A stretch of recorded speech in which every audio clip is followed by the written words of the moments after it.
You know, we often think of great leaders as just having this natural gift for empathy, right? But what if that's not the whole story? Today, we're going to explore how empathic leadership isn't some magical trait you're born with. It's actually a skill. And, like any skill, it all starts with one single crucial first step. Okay, let's really dive in. I want you to just pause for a second. With all the leadership books, all the theories, all the articles out there, what do you think is the real secret to leading people effectively? What's the one thing that truly makes a difference? Well, here it is. The most effective leadership? It's not about commanding respect or having the loudest voice in the room. Nope, it's about genuine understanding. But, and this is the really crucial part, that journey to understand other people, it doesn't start by looking at them. It starts by looking right in the mirror. And that brings us to the absolute core idea of this whole explainer. It's a concept called antecedent awareness. Sounds a bit academic, I know, but the principle is powerful. It basically says that to effectively shape your team's future, you first have to really truly understand your own past. It's all about looking backward to lead forward. So let's break that down, right?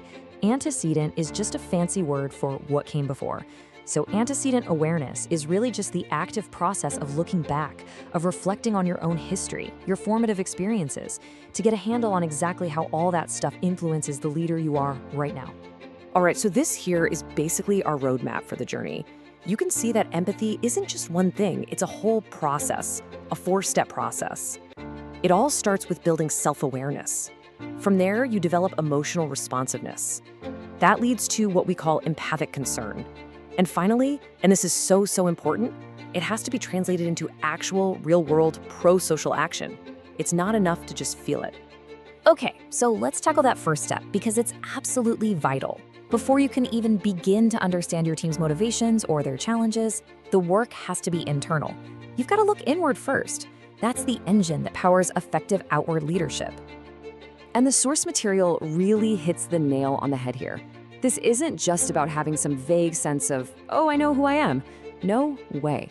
It's about actively, purposefully reflecting on the specific experiences, the specific values, and the beliefs that have shaped your entire leadership journey right up until this very moment. So how do you actually do this, right?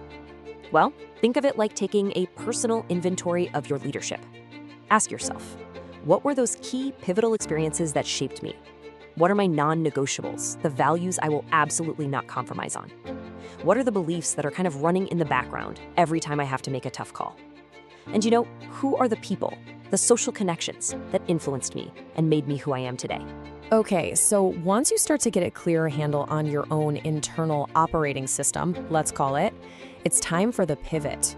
This is the critical moment where you start to build that bridge from knowing yourself to truly understanding the people you're leading. Yeah, this comparison really makes that shift clear, doesn't it? On one side, you have self-awareness. That's all about your story, your history, your values, your emotions. But then, on the other side, you have empathic concern. And that's where you take all that internal knowledge and use it to develop a genuine responsiveness to what others are experiencing. The big takeaway, you just can't get to the right side of this chart without first mastering what's on the left. And this might just be the most crucial point of this entire explainer. Just feeling empathy, that's not the finish line, not even close. True leadership demands that you turn that feeling into a tangible, external impact. This is the moment empathy stops being just a feeling inside you and becomes a behavior others can see and feel. It's so important to remember this. In a leadership context, empathy isn't passive. It's not just sitting back and understanding. It has to be a verb, an action word.